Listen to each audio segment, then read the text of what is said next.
My name is Oops, we lost you. my name is Sebastian. I am I'm sorry. There,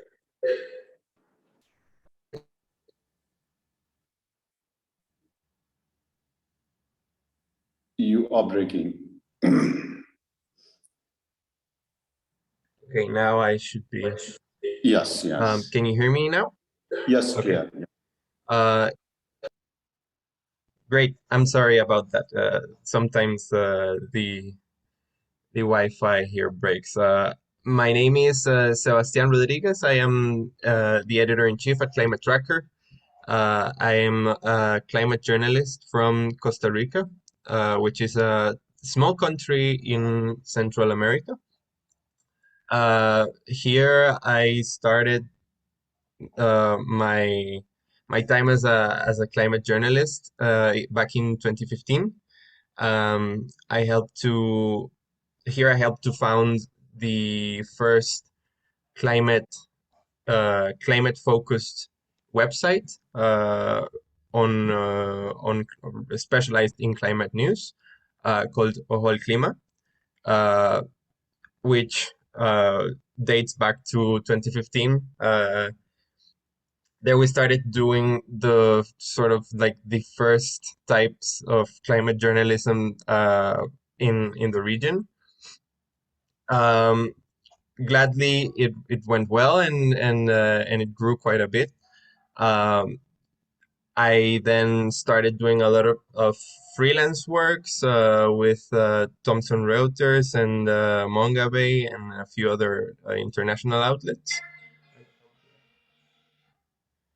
Um, and now, as an editor in Climate Tracker, what we do is we're a nonprofit that supports uh, young journalists from developing countries, especially uh, climate change journalists, but in general, every writer that wants to get into environmental issues. Um, and yeah, that's like a brief introduction. I have a presentation here that I Sure. wanted to share with you.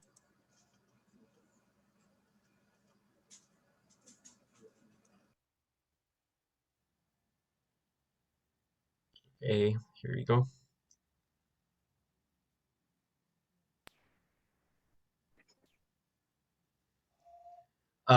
So essentially, my focus, as I mentioned, is on climate stories and climate change.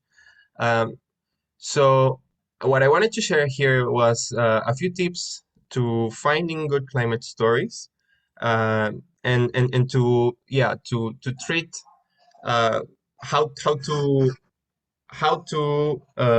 treat the climate change issues from a journalistic perspective and survive in the process.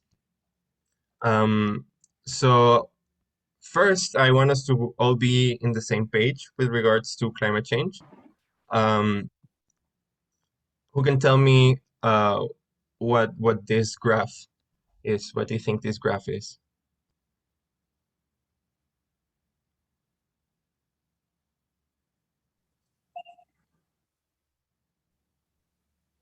I'm Guys, gonna do a random democratic question. Sanjita, what do you think this graph is? Sir, is it the like the icebox lighting? I'm not sure. No, but it's related to that. Is it about global warming? Because before, the everything was okay and the climate was clean, but now, as we can see, the climate is changing and the world is literally warming up. So that could be one thing, I guess. It is a sign of climate change. So this is the global average temperature change. Uh, it seems kind of a weird metric to have, but this is like when you take from 1901 up to 2020, this is the average line. This is what the average temperature has been. And this is the change in temperature that happened that year, and if it was below or above average. So as you see, back at the start of the 20th century, most temperature, most yearly average temperature were below average. Then some things started to happen. They reached a more neutral ground here, well, more years above average. And now we have all of our years above average. And this is not actually the global temperature. This is the temperature particularly for India. And it's the global temperature. What scientists do is they calculate all of the temperature changes between in the country, and there are, as you can imagine, a wide different range of temperatures across the country, and they arrive at the average. So what you're seeing here is not necessarily for example, in this peak, it's not even necessarily the hottest it got in India, but it was the average of all of the temperatures in the country. And so there are some places that probably saw even hotter temperatures than this. So this is kind of a sign that something is going wrong, right? There is a clear trend going from a cooler kind of average temperature into an almost steadily above average temperature. So this is what observation tells us. We are seeing an increase in global temperatures, and even in local temperatures. As I mentioned, this is just for India. You are already seeing an increase in temperatures. So this is sort of the symptom of what scientists have found to be pretty much the destructive practice that we've been doing, which is burning fossil fuels and releasing releasing CO2 and other greenhouse gases into the atmosphere. So when we do activities such as burning oil for our or burning gasoline for our cars when we transport, that is releasing CO2. Other activities such as, for example, clearing forests and massive deforestation, that releases also CO2 because the trees, when they do photosynthesis and they grow, they capture CO2 when they feed of the atmosphere. And when you cut the trees, then all of that CO2 that they have been storing, it gets released. Other activities that also are linked to the release of these greenhouse gases are, for example,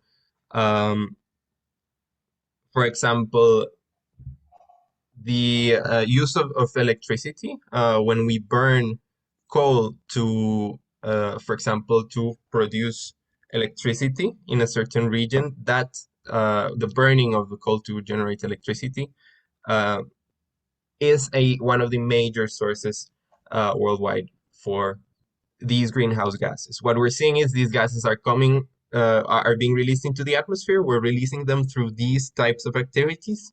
And these gases are trapping a lot of heat in the atmosphere, and we're already seeing the results. It's not a debatable science. It's already happening, and we're already observing it. But what we're also seeing is that it's not an equal process, right? Not all countries have been emitting greenhouse gases at the same rate. And here, this is a wonderful chart by Carbon Brief. And you can see this is the year, and as years go by, you can see who are the biggest emitters in the world. And what you'll notice is that even among the very biggest emitters, there is notorious difference into the amount of gases that are being released into the atmosphere. So this is essentially a problem with a development model, as you can see, and there's also a reason why the two biggest economies in the world are among the two biggest historical emitters. And it's essentially because economic activities, in the way that they have been practicing them, are essentially putting a heavy toll on our atmosphere. And this another important part of the graph, if you didn't notice, is the carbon budget. So the carbon budget basically means the amount of carbon that we have left, the amount of fossil fuels, for example, that we can still burn before we pass the dangerous levels of global warming. Most science agrees that if the world temperature, all of the average temperatures of each country, which means some of them will be very, very hot, some of them will be very, very cold. All of them, if we mix them up and we get an average, if it's above this 1.5 degrees, it's gonna get ugly. And so with these warnings ahead of us, what countries did was try to get together. They failed. They tried to get together again to solve this issue. In 1992, they made something called the Kyoto Protocol. They failed. Then they tried again in Copenhagen in 2009, and they tried to do a new type of accord to solve and to try to tackle climate change, and they failed again. And so up until COP21, which is the conference of the parties of the convention of the UN that focuses on climate change, 21 years had passed before we got an agreement. And this agreement is called the Paris Agreement. It's focused on how countries will tackle climate change. It's not nearly it's like a starting process. This is when we actually started doing something 21 years later. And yeah, this it was a very key moment. What the Paris Agreement essentially lays out is that figure that I showed you, 1.5 degrees. That's what we should be aiming for. And what the Paris Agreement says is all of the countries need to propose a voluntary plan to reduce their emissions. This is called an NDC. This is a fundamental part of the Paris Agreement because in other agreements before that one, countries were basically obligated to implement certain plans. They were centralized plans that were equal for all of the countries. And what they realized was, well, we cannot impose certain plans to all of the countries because they have very different realities. And so the solution was to do an agreement in which each country submits their own voluntary plan. And this is called a nationally determined contribution, an NDC. And each of the countries in the world has an NDC by now. This was proposed back with the signing of the Paris Agreement. By now, they should already have two NDCs. Each one should be more ambitious than the next, and they should be in constant updating. But what we're seeing is these NDCs that we've gotten so far are not very good. This is a kind of confusing graph at first, but what it shows you is different futures. This is the future that we would have gotten if we didn't have the Paris Agreement. So we would have steadily increased emissions until temperatures reached 4.1 or 4.8 between that range degrees Celsius. As you can imagine, this is a very apocalyptic scenario. This is a scenario where a lot of countries are have no longer access to water. Others are completely consumed by rising sea levels. Others are inhabitable due to constant hurricanes and typhoons. A lot of climate impacts are here in this scenario, and they are completely apocalyptic. So this probably already did not happen because we do have climate policies in place. This other future, sadly, is the one that we're getting. The climate policies that we have so far, even if all of the countries manage to implement all of the promises they're making in their climate plans, we are heading to a 2.7 to 3.1 degrees Celsius in average. And this is still bad. This is not good at all. It means that some countries, as I mentioned, this is an average, and some countries, for example, will have temperature changes of up to 5 to 10 degrees. That means a country that already has or a region, for example, in India, to give an example, where you already have a 35-degree temperature, it might go up to 45, for example. And it may become increasingly difficult to get access to water. Desertification might increase in certain countries. And so this is still not good. It's not chaotic and apocalyptic like this one, but it's still leading to an extremely dangerous situation. These are what happened at this last meeting. As I showed you, the COPs are like sort of like the meeting, the Conference of the Parties, the meeting of the UN, where countries get together. They try to solve climate change, and then we all in the media we frame it as the Earth's last chance, and then they always fail. Of course, this is an exaggeration. It was never the Earth's last chance.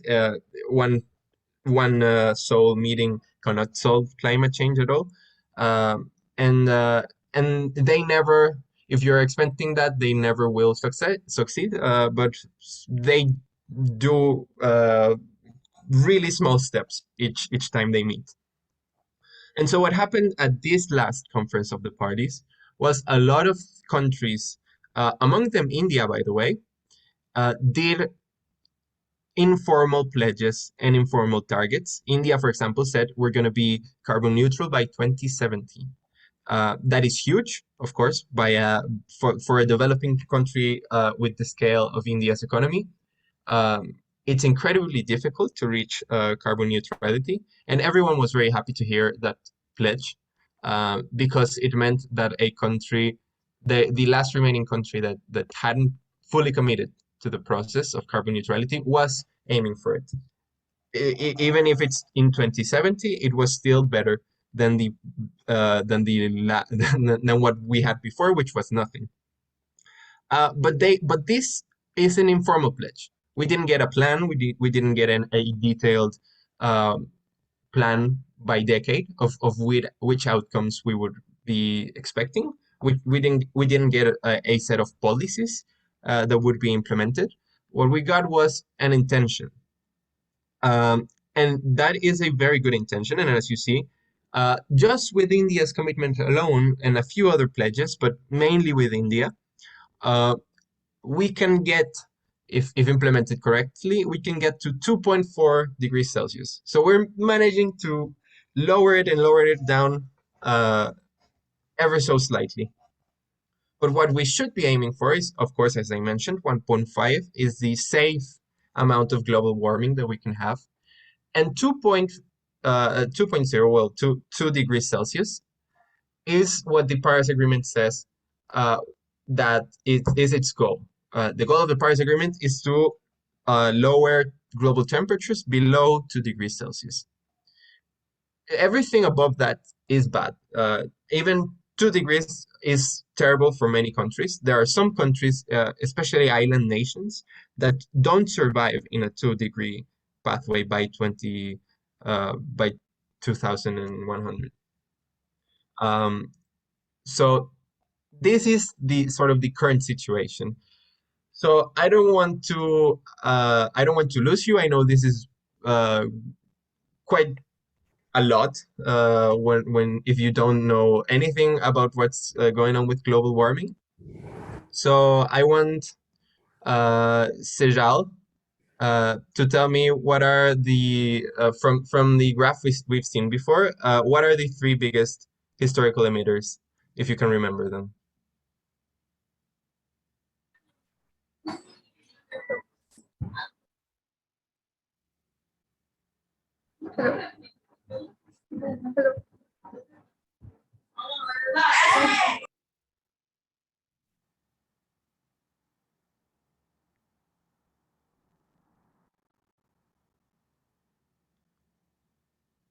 If you're having problems with the connection, maybe I can ask. Um, let's see. Um, Kuzumika, what do you think? Who were the three biggest historical emitters that we should be putting an eye on? So the China, US, China, US, and India. Well, India was quite high in the top top emitters list, but it's not the third biggest in history. The third biggest is Russia, um, and those are like the three main countries that we should be putting an eye on. But hopefully now that we have a clear uh, or a basic understanding of what's going on with climate change, we can move to climate stories. How do we report on this issue, on this global emergency that's going on, that countries are trying to solve but failing every time? How do we go about that? Well, generally, I like to tell my fellows that climate stories are about three clear important principles. First, climate stories are about people. Second, they're about power. And third, they're about being creative. So the first one is people. Why why would climate stories be about people? They're called climate stories after all. Is that we should be aware that climate change is fundamentally a human rights issue. It's going to hurt a lot of developing countries, a lot of developing regions within developing countries. And it's not going to affect everybody in the same way. So you should try to always show a human face to what's going on. If there's a drought, we're not scared for the planet. We're not scared for the fact that everyone, I don't know, for the planet to suffer the consequences. What we're scared for is that a lot of poor people in rural areas are not going to have access to water, for example, or they are going to lose their livestock and their only economic incomes.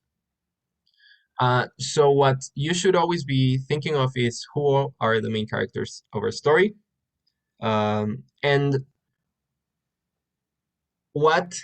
how does the story reflect global decisions? Of course, when you're covering climate change, it's a global issue.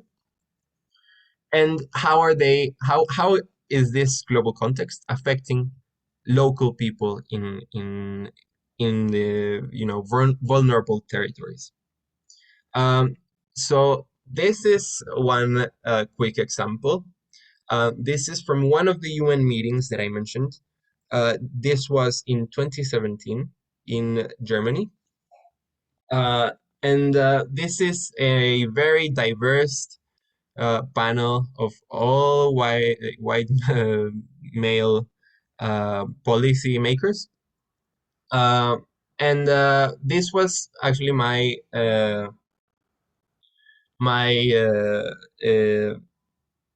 the Minister of Environment from my country, Costa Rica. And I was covering this as a journalist. I was following him around, basically. And I had been trying to get a grip of him in one of these meetings at the end, maybe, and try to interview him during the walk back between sessions. It had been very difficult. He was being quite evasive. Um, but I had been trying to follow him around about indigenous issues.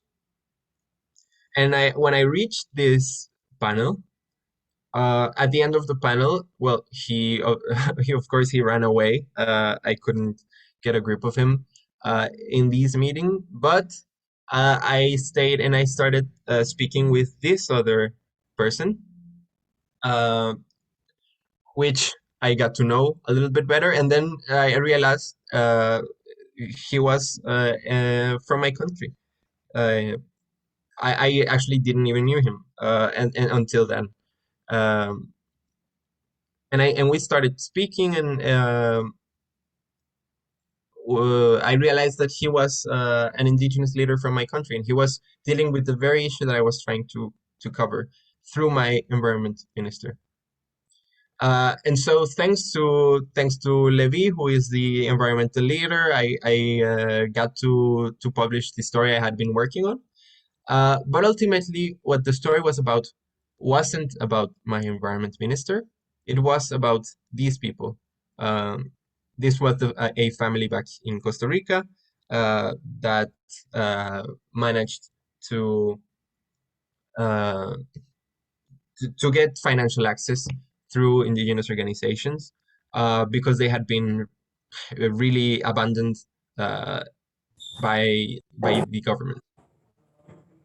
And so what I realized is, and what I've practiced ever since, is that well, climate stories are not about the leaders putting the policies in place.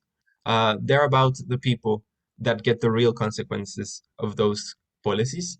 If for example, if the government doesn't give financial aid to green initiatives in indigenous communities, uh, it's not uh, it's not about the story is not about the minister who didn't put those policies in place.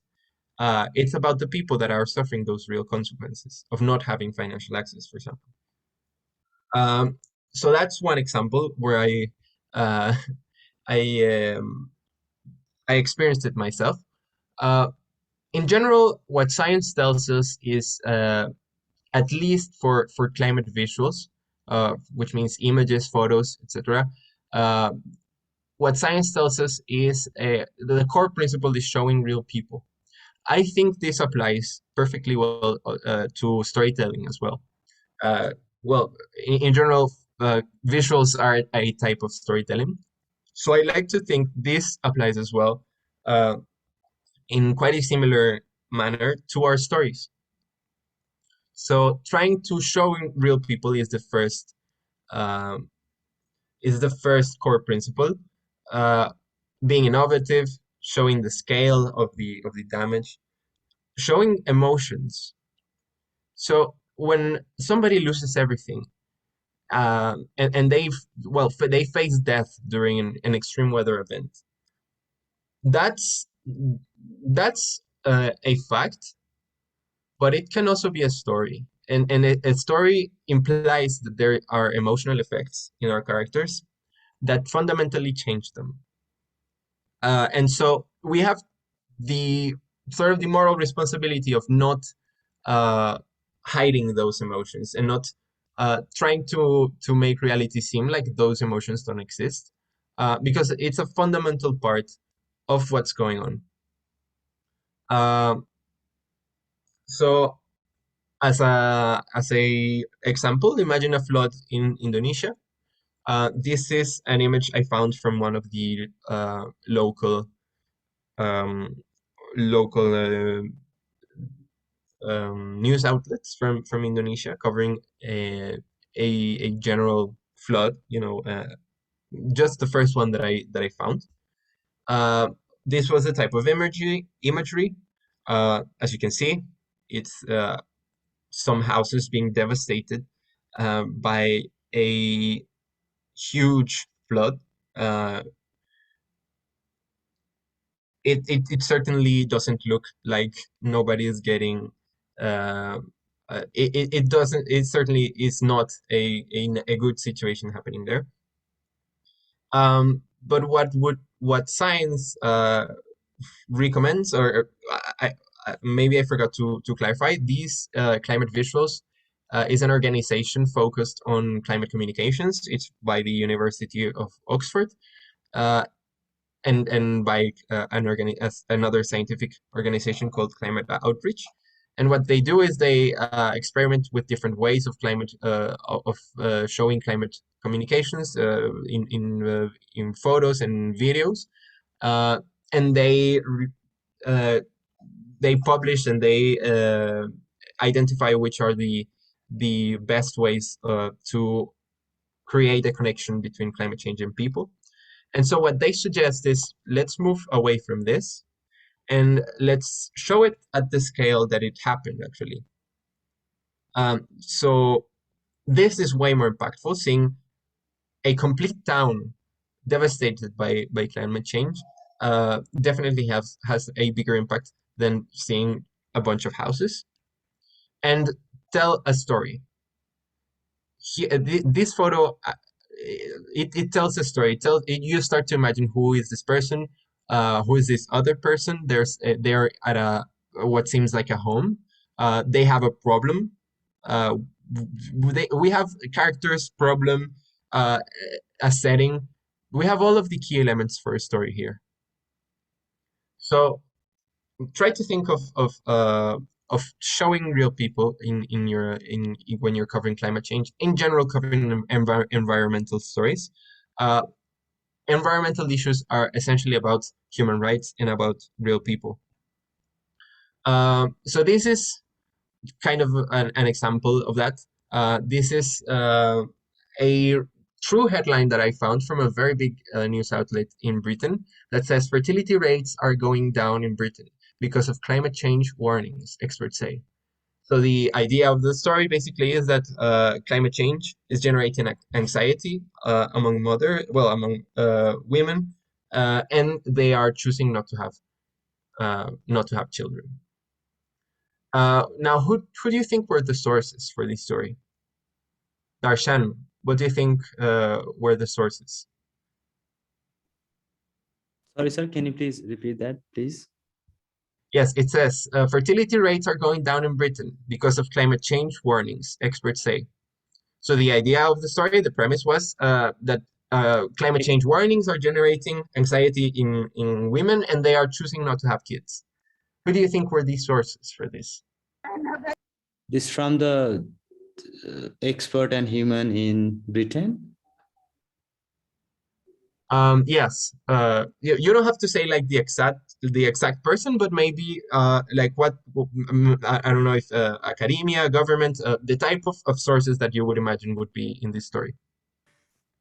So it's just a try. Maybe the hospitals down in Britain. Hospitals? Okay.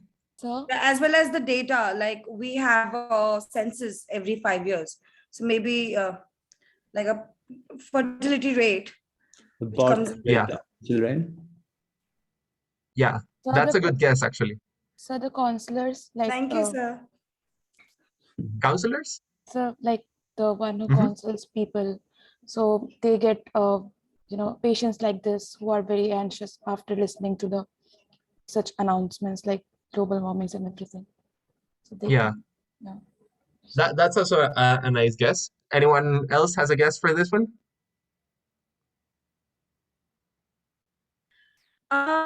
Sir, one more try. Is it the gynecologist?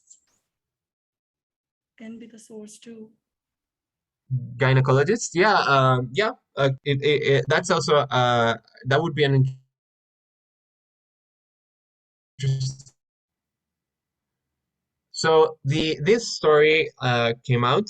Um, you had like pretty good guesses, but I think what I was expecting to see was the women. If you are talking about women suffering from anxiety and deciding not to have kids, then interview them. It's what your premise is talking about is these people. So fundamentally, you would expect to have an interview with one of them, or well, in for the sake of a true um, investigative process, you would have a lot more, but at least one of them, right? So these were the sources. Whoever said a doctor was almost right. So Dr. Britt Ray from Stanford is not really a medical doctor, but rather a psychologist specialized in climate anxiety and a lot of these psychological issues behind the climate crisis. She's a great source if you want to use her in a story. But yeah, she's still from an academic side, let's say, and an academic source for this story. Data, whoever said data got it right. That the fertility rates are actually going down, and you need to prove that with national statistics. Uh, and weirdly enough, a analyst at the investment bank Morgan Stanley, talking about the economic impacts of fertility rates going down. And we're worried about the economy, the phenomenon of climate anxiety, and the fertility rates going down with data. But why are we not worried about the people who are saying that they don't want to have kids? Uh, that's the type of story that could be even better if we got into the exercise of interviewing people that are suffering from climate anxiety and trying to understand better the whole phenomenon.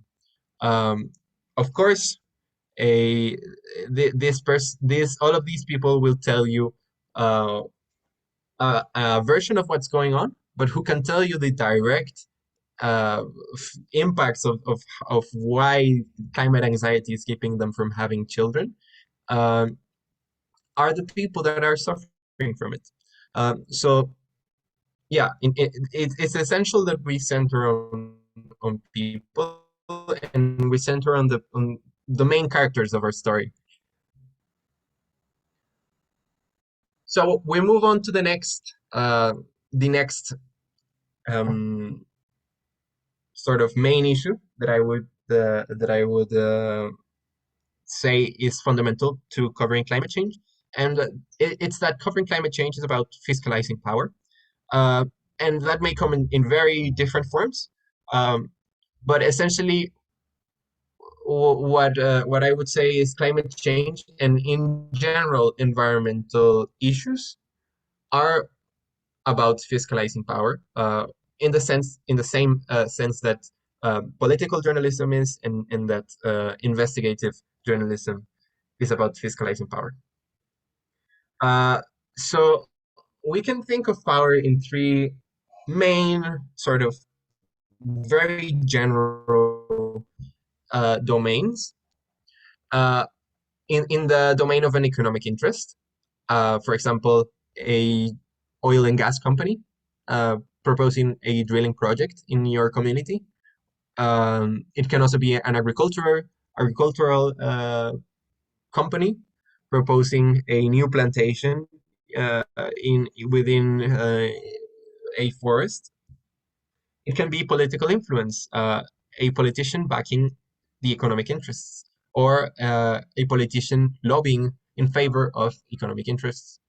And it can be financial drivers. This one is a bit more silent, but it relates to the financing of these polluting activities. For example, uh, big banks that are mainly financing just fossil fuel activities and no renewable energy.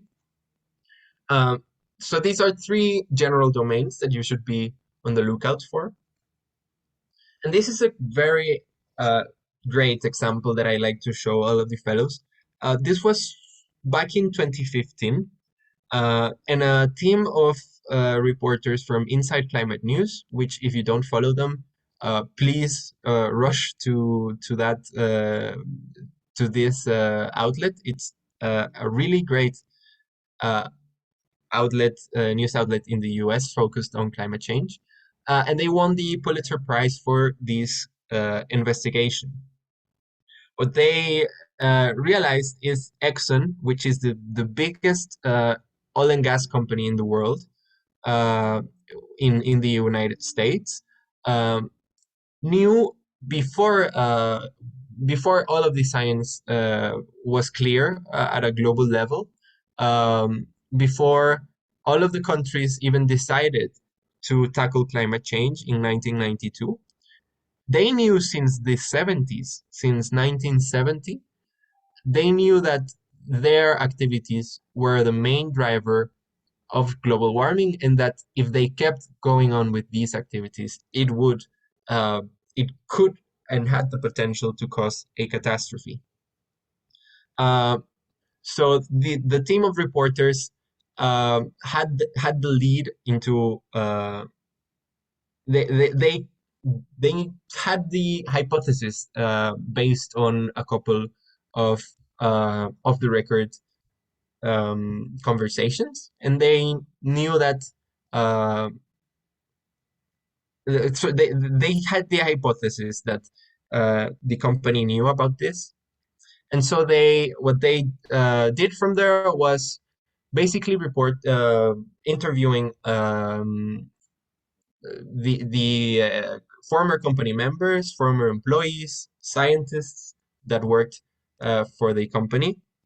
Most scientists that formed part of this investigation were actually consultants, so they didn't have a direct link necessarily to Exxon.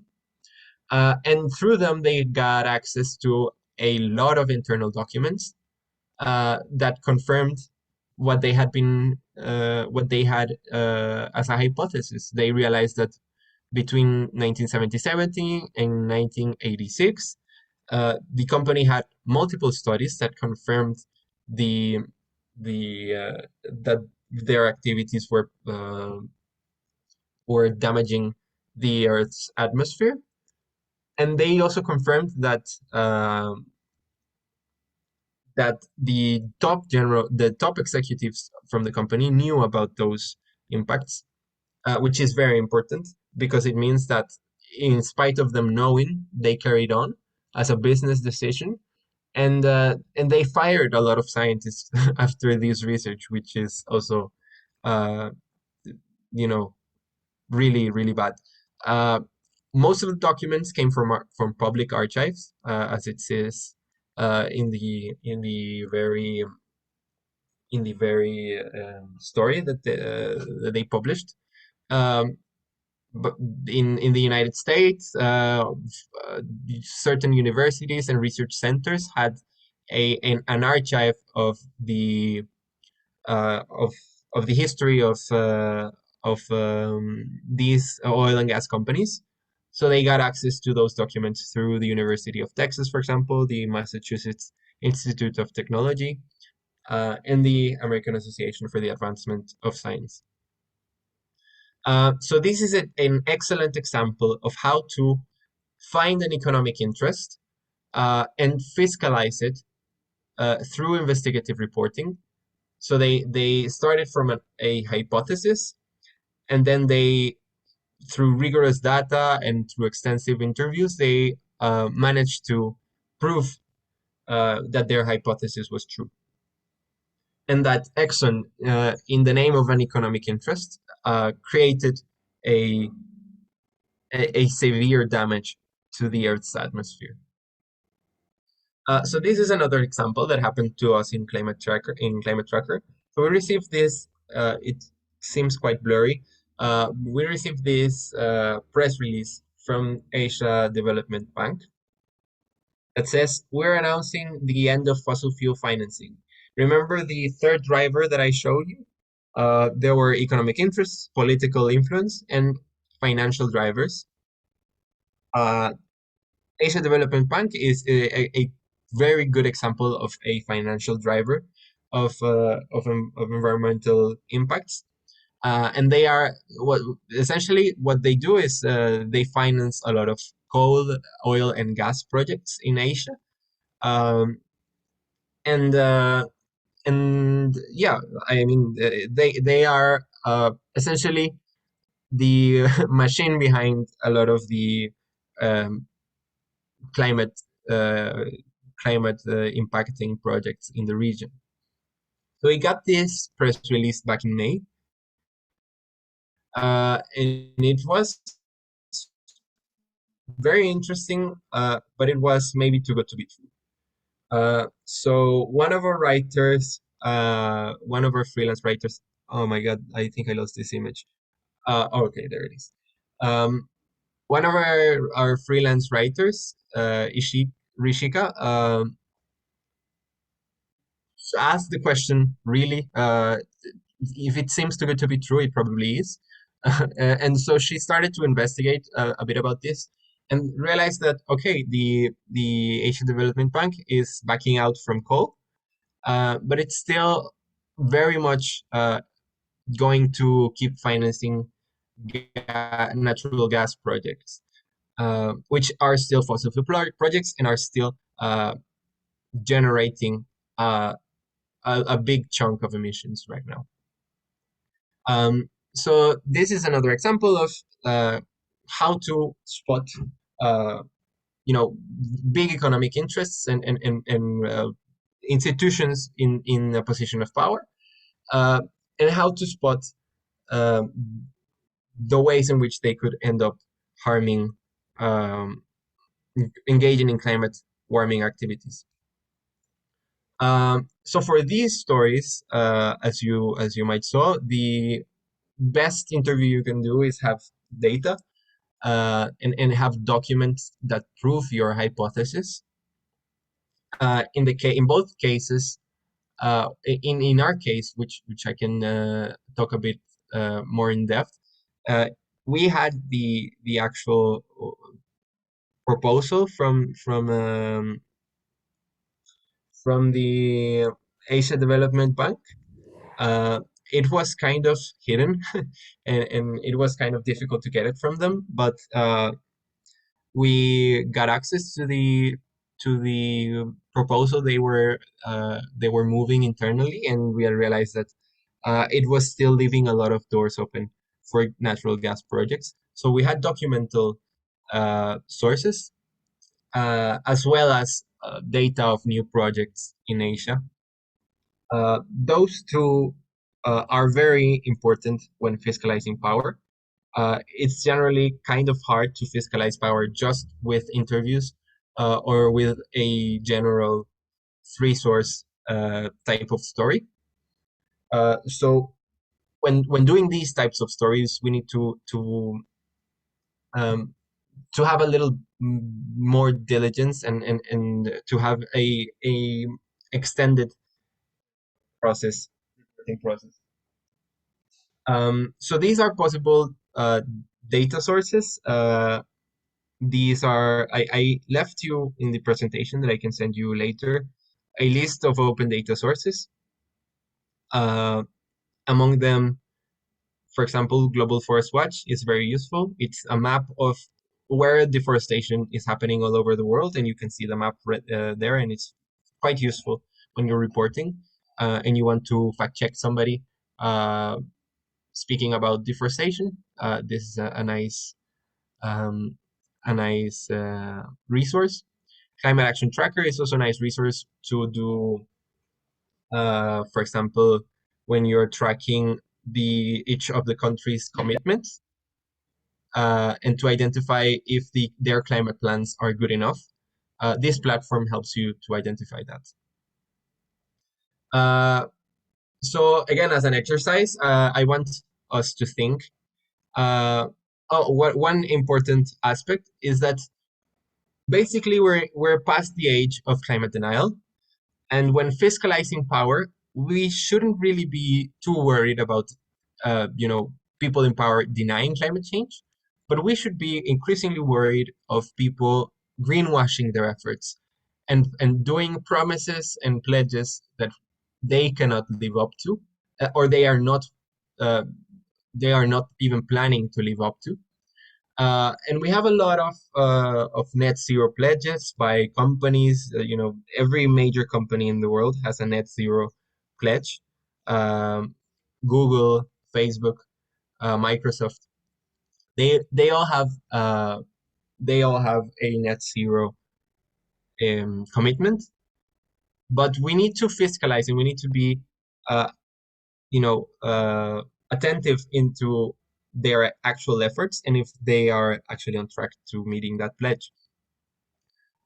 So as an exercise, I want us to think about this story and what possible problems could arise from this story. It says over 100 global leaders pledged to end deforestation by 2030. This happened at this last COP.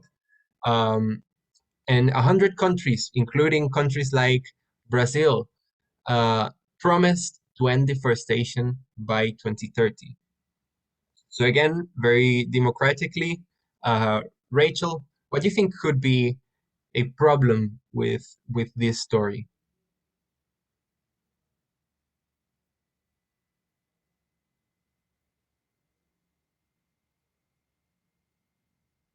If someone else has a guess, what do you think could be a news angle that signals to a problem with this pledge? So may I make a guess? Yeah, sure. Sir, it's most. I would say that is the and they might be having issues with coming up with a what do you say the word, the capital, I mean, they have to put their money together and they have to decide where's the money going to go, and if they're going to end deforestation, because like a lot of their incomes is going to come down, and who's calling the shots and all those things. That's actually a very good guess. Ending deforestation is not cheap and it requires a lot of money. And so where's the money? Where's the money in the plan? That's a very good guess, actually. Thank you, sir.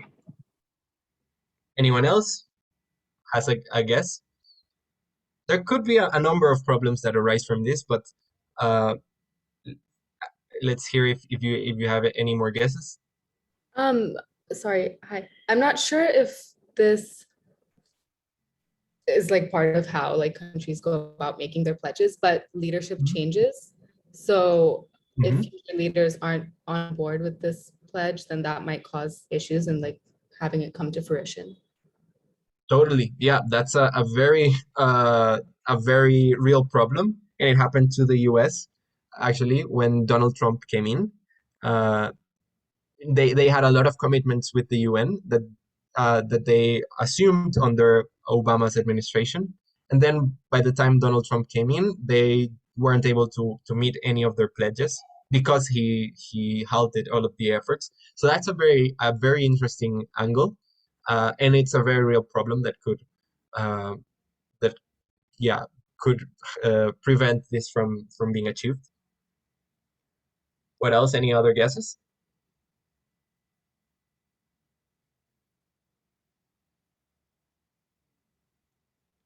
So if there aren't any, I think both of you suggested very interesting angles that I didn't include, but that are completely valid. These were some suggestions.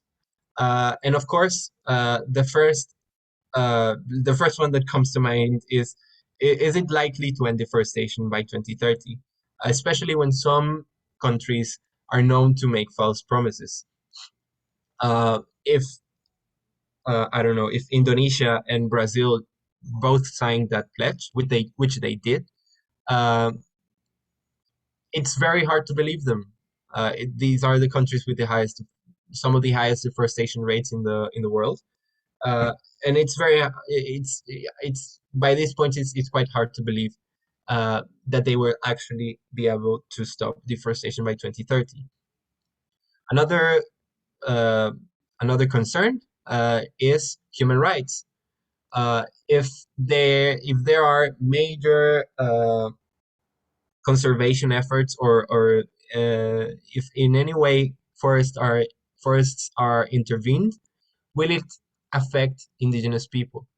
As I mentioned in the first point, indigenous people and human rights are essential to climate stories, and we should be protective of this. Is a pledge enough? Uh, you saw that there were a lot of informal pledges, and this could have been one. So in fact, it was an informal pledge, not a formal UN commitment. So if it's not legally binding, then what is it good for?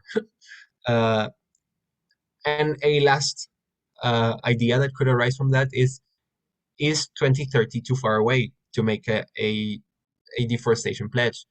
Should we be stopping deforestation way sooner? So these are some suggestions of possible angles that we can find in these stories.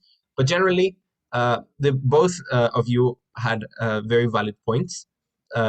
Changes in government and financial issues could also prevent that pledge from being achieved. And so those are some of the questions that we should be on the lookout for. And as a third and final point, is trying to be creative with climate stories. And that not only means in terms of the platform, the way you tell the story, but also with how to find the stories in themselves. So of course you want to be creative with how you present the story, and you want to be innovative. Maybe a fact check of if, for example, it happens a lot during leaders' speeches. When they give a speech about climate change, are they really telling the correct facts? Is it a narrative story, maybe a long form story about I don't know, again, local people, indigenous people, could be another idea. Photo essays and live streams, and in general, the ways you try to tell the story need to be innovative, because climate stories by themselves are increasingly gaining attention. They are around the world becoming every time more important as we submerge into a deeper climate crisis. So trying to be innovative is important to distinguish yourself, and also trying to find different ways in where climate stories might be. And the thing that you have to your advantage is that climate change is everywhere. It affects absolutely every single piece of the puzzle, and it happened to us in the newspaper where I used to work. And what we realized was that a lot of economics reporters were suddenly asking us questions to the climate reporters about climate change, because they needed to cover these issues because their sources were talking about these issues.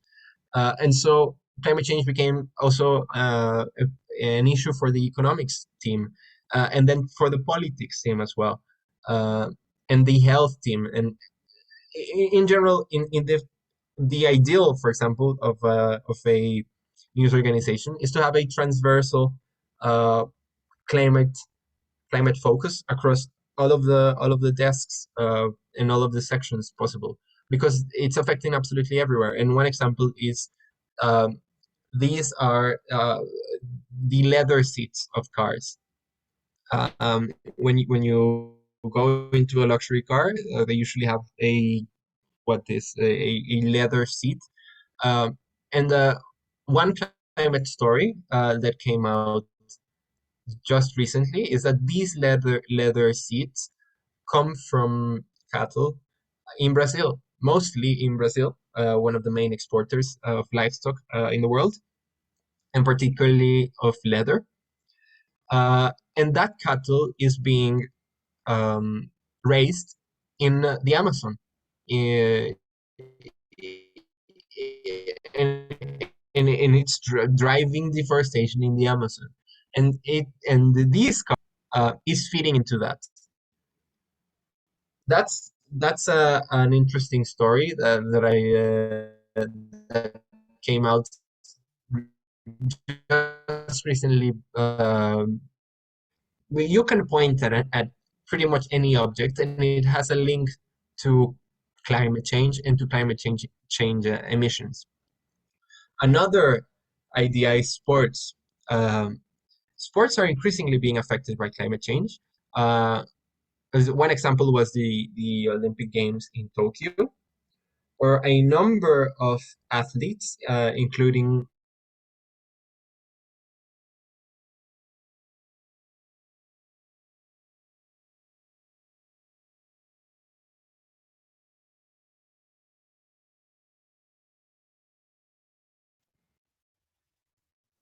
I'm sorry, I think my internet broke up. Can you hear me well?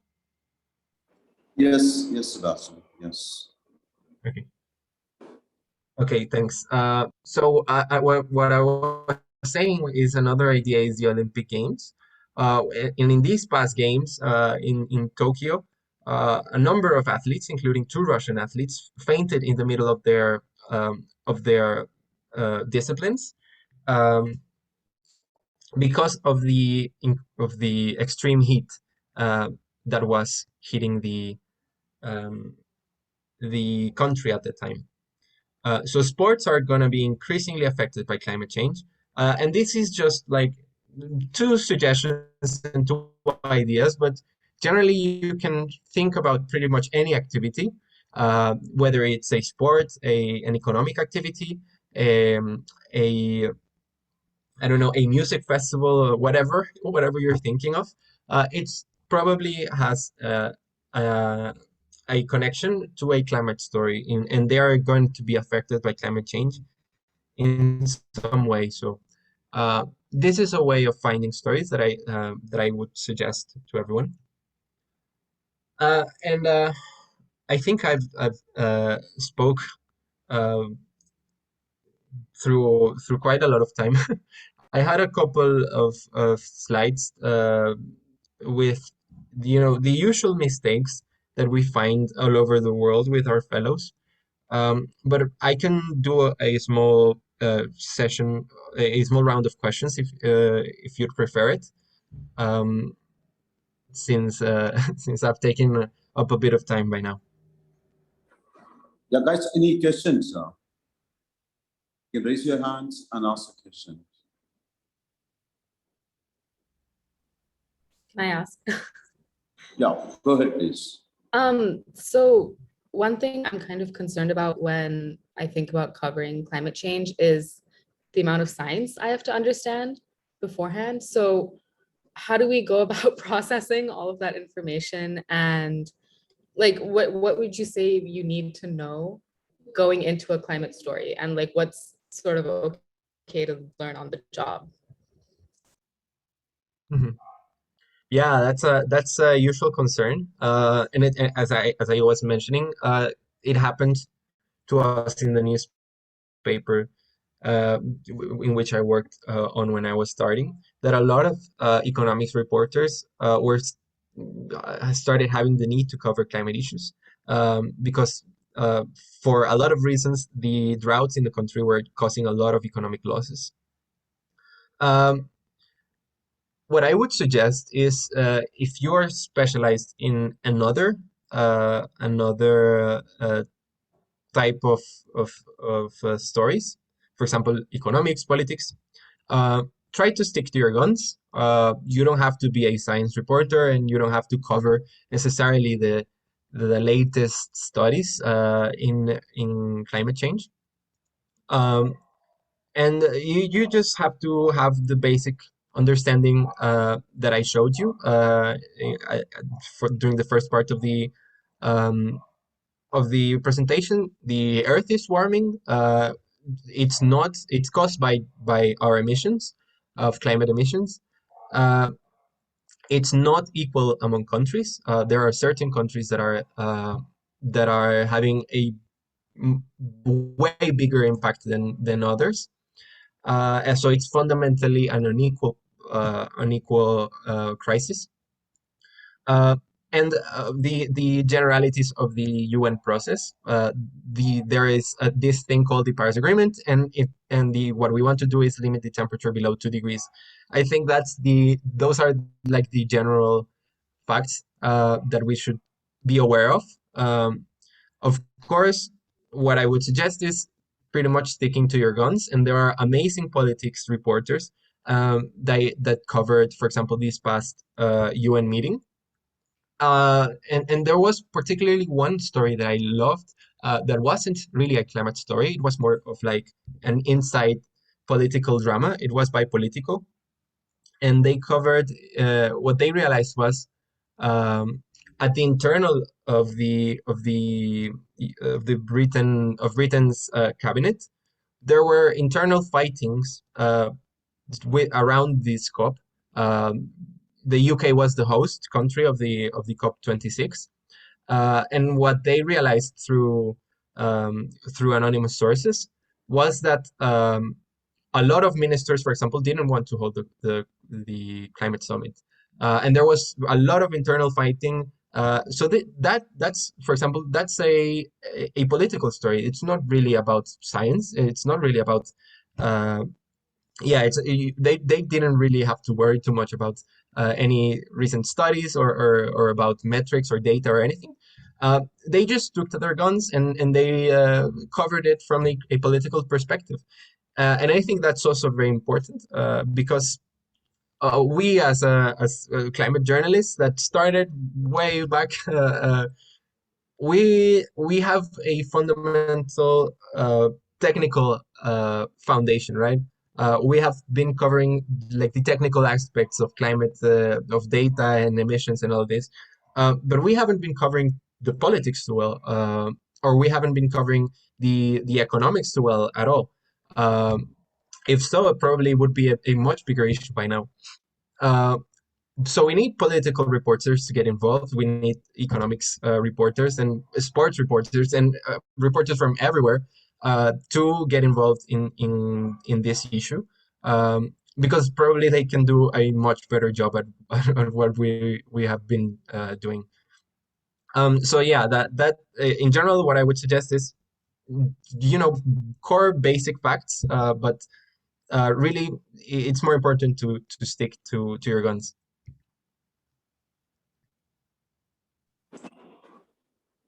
Is that why probably you said in your recent podcast to IGNet that every journalist is a climate journalist?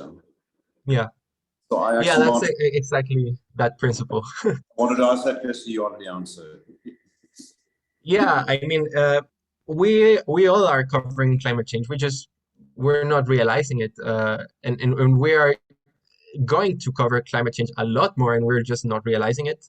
And even if you're covering, I don't know, breaking news, and you're not really on any specific beat, extreme weather is always going to be a breaking news. Extreme weather emergencies are always going to be present, and especially in a climate warming world, we're going to have every time we're going to have more extreme weather. And if you're covering, for example, a drought or a flood, you're covering essentially climate impacts. And so it's important for these reporters as well to put it all in context and to not, for example, say this is just a drought. It's a extreme weather event in the context of climate change. And so yeah, as well as with other beats and with sports and climate and politics and every type of reporter, we're all gonna end up covering a climate story, and so we should have at least some basic understanding of what's going on, and why is it so big, and why is it gathering so much attention right now. Right. Anybody else has any questions? So, Yeah, go ahead, please. yeah. So my question is that this collecting of data and verifying of the data has been very troublesome for me. So I would like to know how to verify data, how to cross check it, and from where to find it out, and like basically how to put in front the accuracy in terms of environmental journalism and the data which you showed in the beginning also. So Yeah, that's actually an important question. Data has always been a problem, especially for developing countries.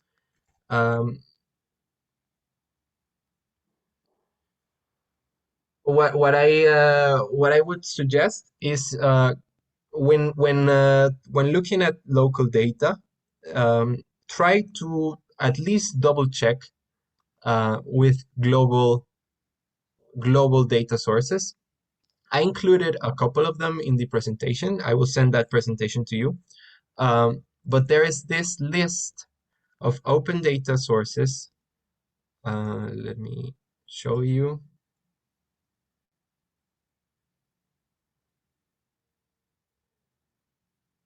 Is it okay if I share my screen just to show you this? Sure, sure. So this was in this part of the presentation. It's the list of open data sources. And these are a lot of data repositories from all over the world. They are usually global databases, and they have a lot of different um, a lot of different uh, s- you know they are from a lot of different areas. For example, some of them are about energy, and this is, for example, the data on energy database. So if, for example, a you need to know the amount of renewables that we need to reach net zero. A good data source for that, the global authority, is the International Energy Agency, so the IEA. And you can find here they have open data with an open statistics platform. Um, and you can find here data about coal production around the world, electricity, gas, hydrogen, and very importantly, renewables. But coal, for example, um, you can also access here to see, for example, what is the share of how much coal is produced, and what share of the world's energy mix does it hold? So it's a big chunk of the world's electricity comes from coal, and in general the world's energy. Um, you can see here some trends. They also allow you to do like more specific search for more specific charts. But this is in general a good source to have. Um, so this is one. Another one that I was suggesting, for example, is if you are working with deforestation, and and your local minister is saying, for example, we had no deforestation this year. In our region, there was no deforestation. Then you can say, okay, let's go to Global Forest Watch, and we will fact check you. And this is I'm sorry, it's in Spanish, but you can put it in English here. And here you will find data from all over the world of deforestation. And you can find here, for example, if you want to search for a specific region in India, you will find the tree cover loss per region, and you can also download the data here. This platform is interesting in that it also allows you to do a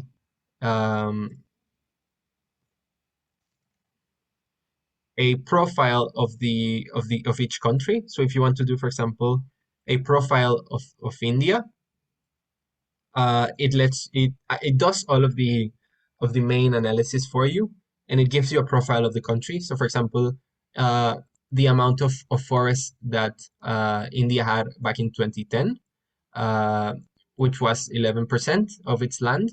And you can see now the change in which that has happened, that this is the primary deforestation for each year.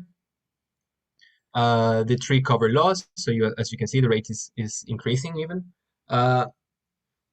And you can compare this to the national statistics that the government, the Indian government, shares with the official numbers and figures that the Indian government shares. You can do the same for pretty much every other country.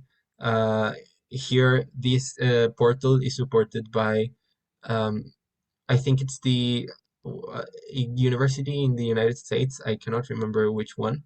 But it's a very good data source. We use it a lot in Climate Tracker, and it allows you to monitor all of the landscape changes. Another also very useful source is Global Fishing Watch, and it's kind of similar to Global Forest Watch, but it allows you to track. I'm sorry, illegal fishing. And so you can see the hotspots for illegal overfishing, and it allows you to. I'm sorry, this is in English as well. If you go and play a little bit with it, you can see the presence of boats. You can see the presence of deforestation. So yeah, this is another tool that I would recommend to use. But in general, I would suggest that you compare statistics when you don't have a when you don't have it happens a lot in developing countries that you don't have a local number of what's going on. It's usually an option then to contrast it to global data sources, such as the ones I showed you. There are others about emissions, for example. You can see global data sources. One by there's one by the European Commission that's very useful. That tells you what each of the countries' emissions in gigatons, how much CO2 they're pouring into the atmosphere. And that's very useful because some countries, for example, don't report their emissions or report it very badly. And so if your country is announcing a new inventory of emissions, and they say, well, we're pouring 10 gigatons of CO2 into the atmosphere, then you can compare it to these global platforms and see, well, these platforms are saying that you're pouring 20 gigatons of CO2 into the atmosphere, whereas what's happening with the gap? And you can start your investigation from there.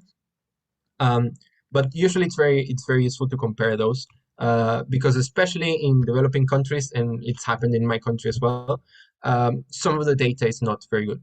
And sometimes data will be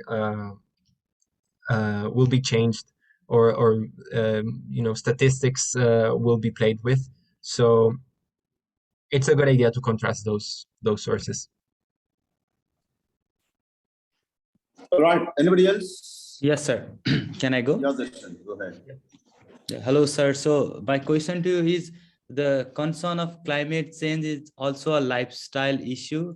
As recently, like the COP19 climate change conference was held, and I'm sure there was in news that these world leaders were there with their private aircraft, like hundreds of leaders. So what do you think about the adaptability of lifestyle, and these kind of conferences are going to help to reduce the carbon emission in the world? Yes, let me show you one graph. Um,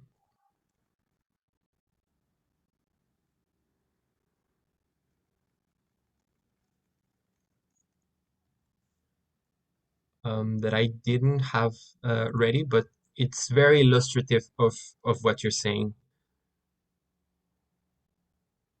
Let's see if I can find it here. Yes, here it is.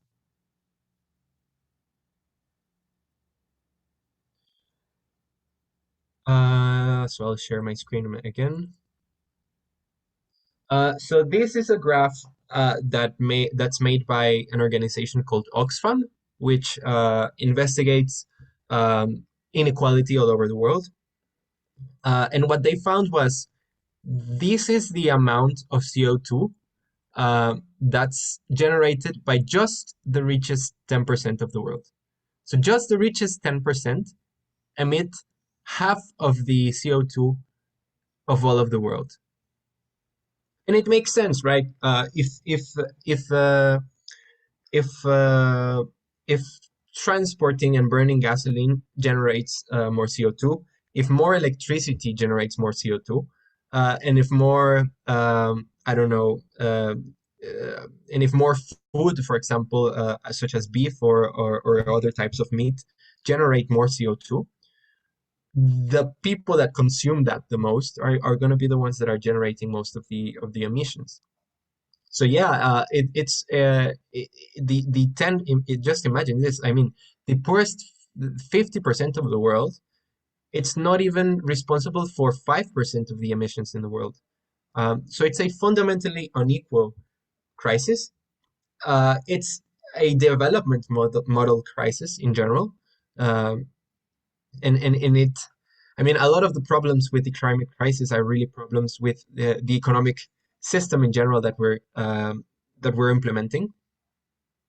Uh, and so, yes, I mean, when you take a look at this graph, it gets very clear that there there's not a population problem, for example, which has often been cited as a major cause of climate change.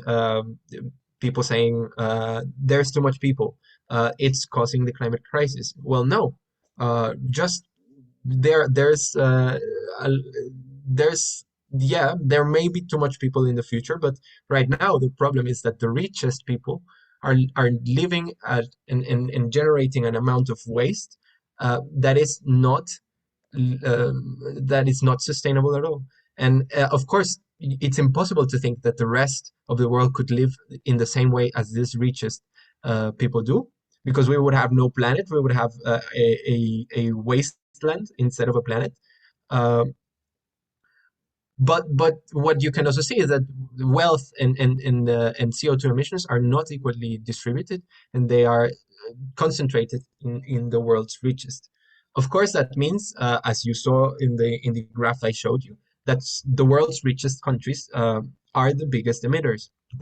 And so, if I do a quick search here as well, global per capita emissions.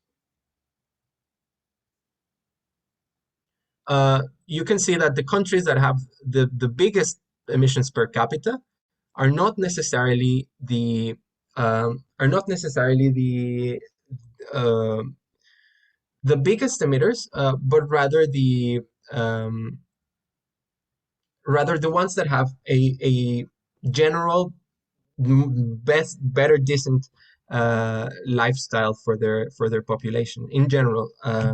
So countries like Qatar, for example, that have a massive per capita income, also have a massive per capita carbon footprint. Now, my suggestion with treating this is to focus on the richest one, the richest 10%. Because when you focus on lifestyle for in general for everybody, you start to get distracted by things that do not reflect a real problem. For example, uh, if you start shaming people for not taking the train to work, probably the carbon footprint of a regular person that drives to work instead of taking the train, it's minimal, and it's very different to taking a private jet to work, for example. That's the difference in lifestyle that we should be aware of. And it can be also distracting. I don't know if you know of the carbon footprint. It's a measure of how much carbon and CO2 emissions each person emits. And the carbon footprint is a measure that was invented by an oil and gas company, by BP. And they popularized it through a carbon footprint calculator, in which you put in your data, and you calculate how much CO2 you're emitting. And they did this as a strategy to blame the poorest people and to blame us for the climate crisis, when they have been the ones, extracting oil and extracting fossil fuels in the first place. So it's no coincidence that the carbon footprint concept came from BP. And of course, it's a very useful concept when you're thinking about excess and people that live in private jets, in giant mansions, that have a completely unsustainable lifestyle. But it's not very useful when measuring, average people, and that's I think the only things that we need to be aware of, is that there are it can be distracting, and it's a strategy that oil companies tend to play, so that we blame ourselves for the climate crisis instead of blaming them. But it's the only issue I think we should be aware of. All right. Yep. Anybody else? Yeah. It's been yeah, go ahead, please. The last question. It's been a long time. My question is, the climate change is a part of the children's lives now. So, how these policymakers worldwide must approach the children? I mean, how should we educate the children about this climate change? Yeah, I mean, as I mentioned, in some countries that's a very big issue. It's even driving fertility rates. So that's not. I would say that's a very cutting edge debate, and it's definitely not solved science, and there's not one absolute response to how we should be educating young people. What I can tell you though is that young people are one of probably the first source of hope that we started to feel in the climate summits, was when the youth climate movement started to appear.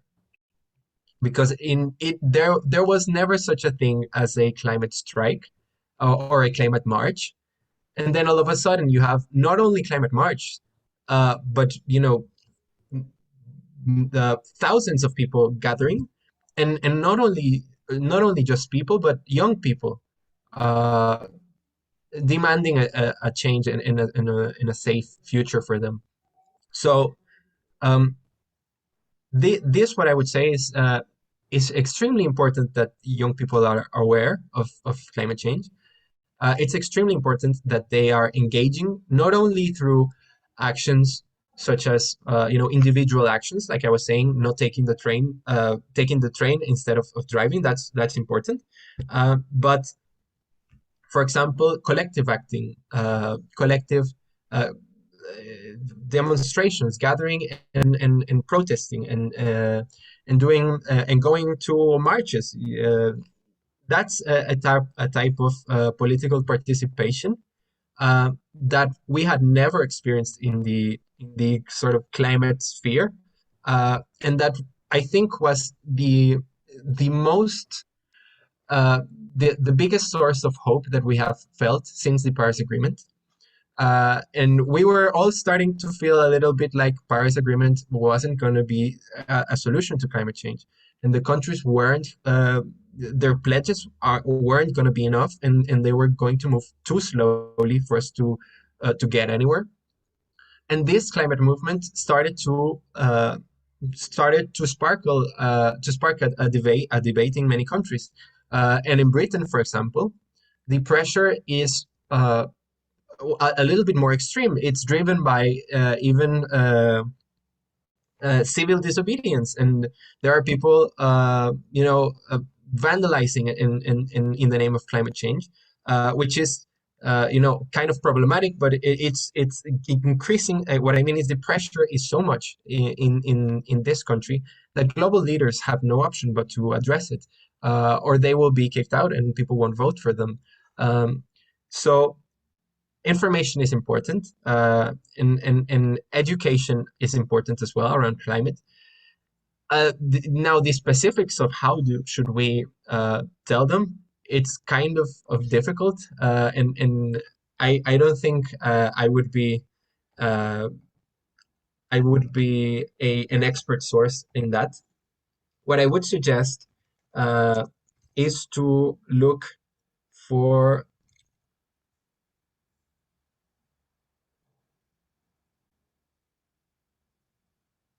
let me look for the name of the organization. Okay, so there's this organization called Fridays for the Future. It's a youth organization led by Greta Thunberg, who incentivizes young people to engage in climate action. And there is another organization called Parents for the Future, which is a coalition of parents from all over the world discussing about how to educate their sons around the climate crisis. And so these are two sources, sort of two coins of the same. I'm sorry, two faces of the same coin, and it might be a useful source for that. Having the take of the parents and the take of young people. But yeah, in general, I would say it's not a settled debate at all into how we should educate them. But there is no debate in that we should be educating them on the threats that they're facing, and on the drivers of that crisis. Thank you. Yeah, thank you so much, Sebastian. It's been wonderful. It's been very, it's an eye-opener, a lot of things, and it's quite pretty new to our students. So I just, would you mind sharing that presentation with us so that I can share with the students? Yeah, of course. There were a couple of slides that I wasn't able to go through, but I think they'll still be helpful for you. So I'll send it as soon as possible. Yeah, excellent. And can I share your email with them? Sure. Right. Some of them will definitely be getting in touch with you over something or the other about this topic. Okay. Thank you so much. It's been wonderful, and thank you for taking time for us, Sebastian. Thanks to you and to everyone that joined. Wow. Thank you, sir. Great. Thanks. Thank you, sir. Thank you, sir. Thank you, sir.